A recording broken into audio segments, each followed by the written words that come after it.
Lung वाले की सबसे डेडली बात या सबसे खराब बात ये होती है कि इसमें मोर्टेलिटी बहुत हाई होती है। 40 से 80% लोगों को जान से हाथ धोना पड़ सकता है। ये इतना डेडली इन्फेक्शन होता है। ये दूसरा जो सबसे ज़्यादा कॉमन प्रॉब्लम होती है वो डायबिटीज़ मेलाइटिस के पेशेंट्स के अंदर होती है। और इंडिया में डायबिटीज़ के बहुत सारे पेशेंट हैं जिनके अंदर शुगर कंट्रोल नहीं है। उन पेशेंट्स के अंदर ये एक रिस्क फैक्टर हो सकता है। 75 से 80% लोगों के अंदर जो म्यूकोरमाइकोसिस था उनके अंदर एक सिमिलरिटी थी, उन सबको डायबिटीज मेलाइटिस था। तो कहने का मतलब ये है, हाईलाइट या अवेयरनेस का पॉइंट ये है कि जिन लोगों को डायबिटीज है, अगर उनके अंदर ऐसे लक्षण आते हैं तो अर्ली डिटेक्शन ही इसका हमें सही ट्रीटमेंट देगा। जितना कम फैला हुआ है उसी लेवल पे अगर ये डिटेक्ट हो गया तो इसका सही इलाज होगा और इस सही इलाज की वजह से हम अपनी नॉर्मल लाइफ जी पाएंगे।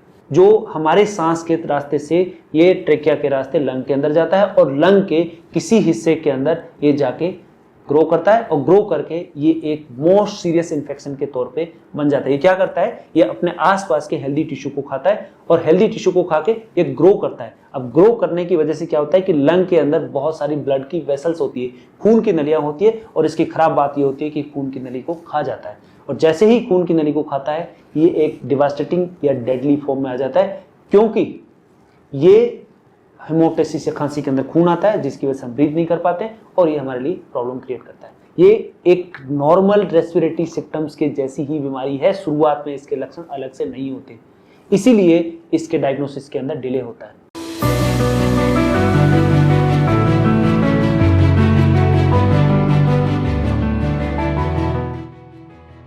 दोस्तों, जो हम सांस लेते हैं वो एक बायोलॉजी का एक मिरेकल है। हमारे लंग्स ऑक्सीजन को फिल्टर करते हैं और कार्बन डाइऑक्साइड को बाहर निकालते हैं, लेकिन क्या होगा अगर सांस के साथ कुछ ऐसा खतरनाक चीज अंदर चला जाए, कुछ ऐसा जो हमें दिखाई नहीं देता है लेकिन वो हमारे लंग्स के नाजुक हिस्से में जाए और वहां जाके इन्फेक्शन फैलाने लग जाए, जिसकी वजह से वो हमारे लिए एक जानलेवा प्रॉब्लम हो सकती है। तो दोस्तों, आज हम बात करेंगे एक ऐसी रेयर बीमारी लेकिन बहुत ही पोटेंशियली डेडली इन्फेक्शन जो हर साल बहुत सारे इंडियंस को अफेक्ट करता है। उस बीमारी का नाम है ब्लैक फंगस या लंग का म्यूकोरमाइकोसिस। और इस समस्या का जो समाधान है वो हमारी नॉलेज है। वो जितना जल्दी हम इस समस्या को अच्छे से समझ पाएंगे और जितना अच्छा समझ पाएंगे उसी की वजह से ये हम लाइफ सेविंग चीज हो सकती है हमारे लिए, क्योंकि इंडिया के अंदर इसका एग्जैक्ट स्टेटस हमको पता नहीं है और इसके लक्षण ऐसे हैं जो हमें कंफ्यूज करते हैं। इसलिए इस समस्या का सबसे बड़ा जो प्रॉब्लम है वो ये है कि कंफ्यूजन की वजह से हम में से बहुत सारे लोगों को ये प्रॉब्लम होने के बावजूद भी हम इसको जान नहीं पाए हैं। बेसिकली कोविड-19 ने ही इस ब्लैक फंगस को फेमस किया था, जिसकी वजह से जितने लोगों को प्रॉब्लम हुई उसका बहुत सारे लोगों को इलाज इसलिए नहीं मिल पाया क्योंकि उनको पता ही नहीं था। तो इसका जो डायग्नोसिस है वही चैलेंजिंग है। तो इसलिए आज हमने ये समस्या चूज की और हम इस वीडियो के अंदर कोशिश करेंगे कि हम आपकी इसमें सहायता कर पाए, डायग्नोसिस और इसके अलावा इसका ट्रीटमेंट और असली इलाज क्या है वो हम इस वीडियो के माध्यम से कोशिश करेंगे कि हम इसमें आपकी सहायता कर पाए।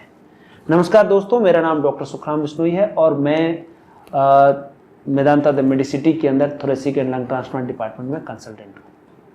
तो आज हम बात करते हैं एक ऐसा ऑर्गेनिज्म जिसको हम कहते हैं ब्लैक फंगस या म्यूकोरमाइकोसिस।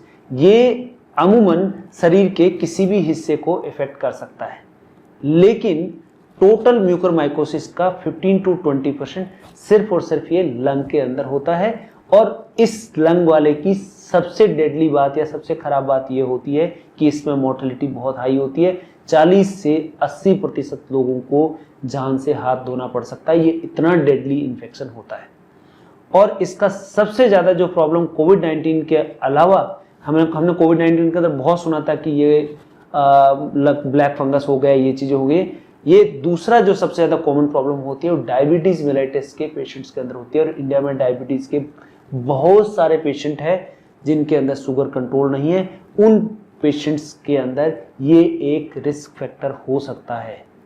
अगर हम बात करें कि ये इन्फेक्शन जो कॉमन हो रहा है, क्या हम ये सारी बात डराने के लिए कर रहे हैं? नहीं, हम ये बात डराने के लिए नहीं कर रहे हैं कि जिसको डायबिटीज मेलाइटस है क्या उन सबको म्यूकरमाइकोसिस हो सकता है, नहीं, उल्टा है कि जो 75 से 80% लोगों के अंदर जो म्यूकरमाइकोसिस था उनके अंदर एक सिमिलरिटी थी, उन सबको डायबिटीज मेलाइटस था।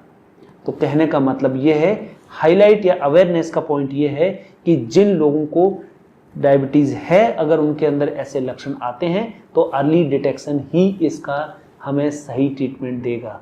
जितना कम फैला हुआ है उसी लेवल पे अगर ये डिटेक्ट हो गया तो इसका सही इलाज होगा और इस सही इलाज की वजह से हम अपनी नॉर्मल लाइफ जी पाएंगे। अब बात करें कि इन्फेक्शन होता कैसे है, आता कैसे है। ये फंगस हमारे इन्वायरमेंट में नॉर्मली होती है। ये आसपास सड़ी गली हुई मिट्टी के अंदर मिल सकती है, हवा के अंदर हो सकती है, किसी भी चीज़ के अंदर हो सकती है ये। लेकिन एक नॉर्मल इंसान के अंदर ये कोई इश्यू नहीं है। आपने सांस के रास्ते इस ब्लैक फंगस को अंदर लिया, उससे आपको कोई प्रॉब्लम नहीं होगी, क्योंकि आपका इम्यून सिस्टम इसको पहचान लेता है और इसको न्यूट्रलाइज कर देता है, इसको खत्म कर देता है। इससे हमें कोई नुकसान नहीं हो पाता। लेकिन जिन लोगों की इम्यूनिटी कमजोर होती है उनमें ये एक अपॉर्चुनिटिक इन्फेक्शन के रूप में आता है, ग्रो करता है और एक इन्फेक्शन के तौर पे ये प्रॉब्लम क्रिएट करता है, जो हमारे सांस के रास्ते से ये ट्रेकिया के रास्ते लंग के अंदर जाता है और लंग के किसी हिस्से के अंदर ये जाके ग्रो करता है और ग्रो करके ये एक मोस्ट सीरियस इन्फेक्शन के तौर पे बन जाता है। ये क्या करता है, ये अपने आसपास के हेल्दी टिश्यू को खाता है और हेल्दी टिश्यू को खा के ये ग्रो करता है। अब ग्रो करने की वजह से क्या होता है कि लंग के अंदर बहुत सारी ब्लड की वेसल्स होती है, खून की नलियां होती है और इसकी खराब बात ये होती है कि खून की नली को खा जाता है और जैसे ही खून की नली को खाता है ये एक डिवास्टेटिंग या डेडली फॉर्म में आ जाता है, क्योंकि ये हेमोप्टेसिस या खांसी के अंदर खून आता है जिसकी वजह से हम ब्रीथ नहीं कर पाते और ये हमारे लिए प्रॉब्लम क्रिएट करता है। अब हम बात करें कि इसके लिए रिस्क फैक्टर कौन होता है, जिनके अंदर हाई प्रोबेबिलिटी की होगा। उनके अंदर सबसे पहला जो रिस्क फैक्टर आता है, जो हमारे पास सबसे ज्यादा नंबर में है, वो है डायबिटीज मेलाइटस।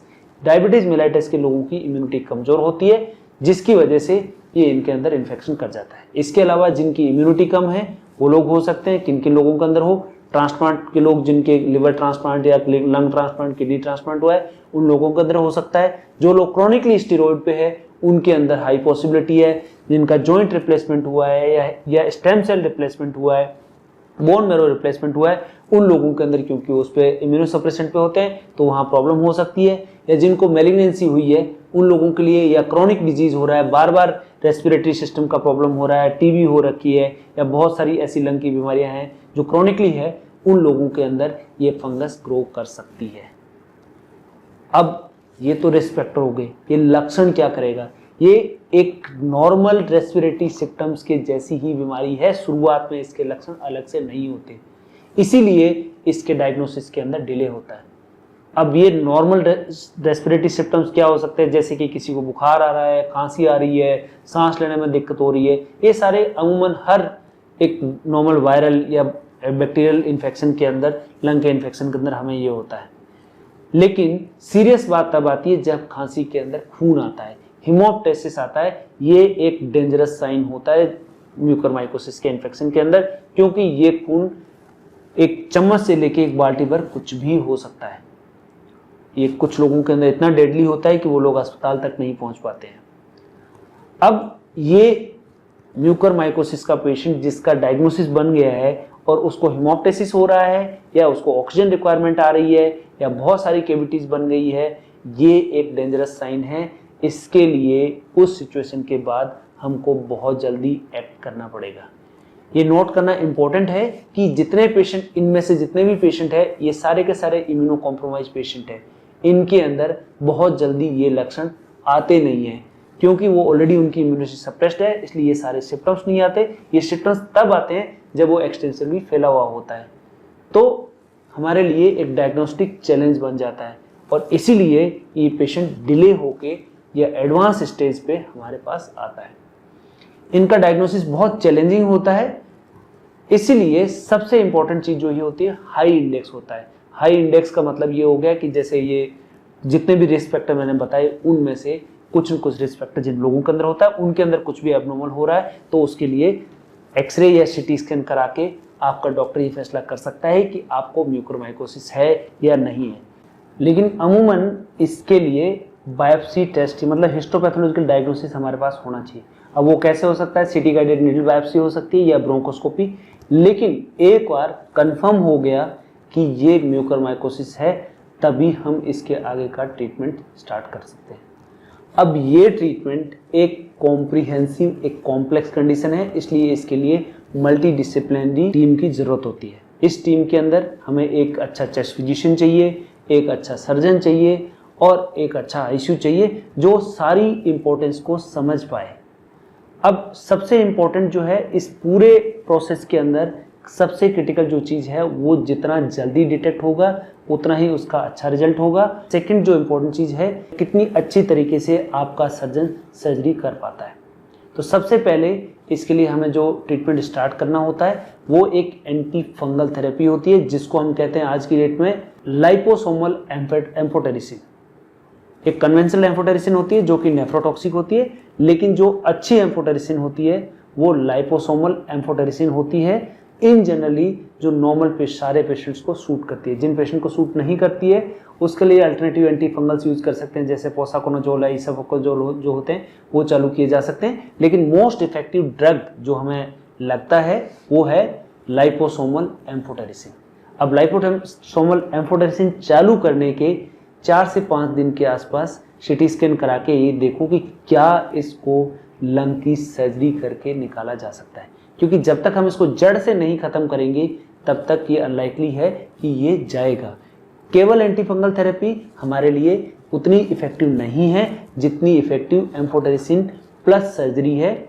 सर्जरी हमें क्या फायदा कर सकती है कि मान लीजिए कि ये लंग के किसी एक हिस्से के अंदर है जिसका आपने वेज करके निकाल दिया, तो ये कंप्लीट सॉल्यूशन हो सकता है। या फिर किसी लोब के अंदर है और आपने वो लोब निकाल दिया तो उसको लोबेक्टमी करने से हमें फायदा हो सकता है। या फिर वो एक लंग के पूरे हिस्से के अंदर और हमने निम्नोटमी करके निकाल दिया है तो ये फायदेमंद हो सकता है। सर्जरी कैसे हेल्प करती है? सर्जरी हमें हेल्प ये करती है कि एक तो डेड टिश्यू जितना भी फंगस अंदर पड़ा हुआ है उस सारे फंगस को फर्दर ग्रोथ होने से रोकने के लिए ग्रोइंग ग्राउंड खत्म कर देती है। तो उससे क्या होगा, उससे फंगल लोड कम हो जाएगा। अब फंगल लोड कम हो गया है तो एंटी फंगल पहले भी हम उतना ही दे रहे थे, अभी भी उतना देंगे, तो पॉसिबिलिटी ये है कि वो एंटी फंगल अब बहुत अच्छे से काम कर पाएगा। तीसरा जो इंपॉर्टेंट चीज हो सकती है वो है कि इसका जो सबसे डेडली साइन होता है वो खांसी में खून आना होता है। तो क्योंकि हमने डेड टिश्यू हटा दिया है तो अब वो टिश्यू वहां आसपास की वेसल को नहीं खा सकता, तो हिमोप्टेसिस के चांसेस जो है वो कम हो गए।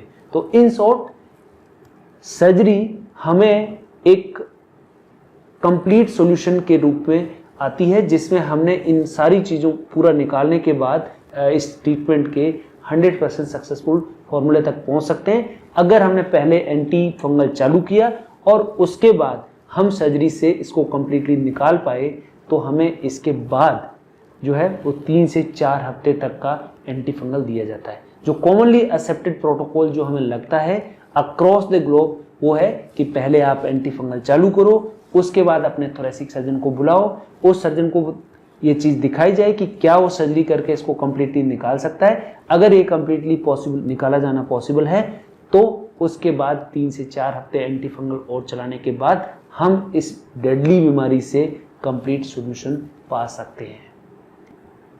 ये एक ऐसी बीमारी है जितना हम इसको समझ पाएंगे और जितना जल्दी एक्ट करेंगे उतना ही हम इसके सॉल्यूशन के पास में होंगे।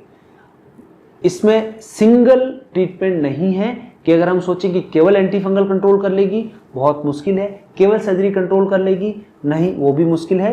Anti fungal therapy plus surgery, फिर सर्जरी के बाद anti fungal therapy with good physiotherapy and rehabilitation, जिसमें पेशेंट को कंप्लीट ऑप्टिमम सिचुएशन में रखना कि सारे रिस्क फैक्टर हम कंट्रोल कर पाएं। कि जहां डायबिटीज है तो डायबिटीज को कंट्रोल करो, इम्यूनो सप्रेशन वाली इम्यूनो कॉम्प्रोमाइज वाली स्टेज है तो उसको हमें कंट्रोल करके हम इसके कंप्लीट सॉल्यूशन तक पहुंच सकते हैं। थैंक यू, धन्यवाद।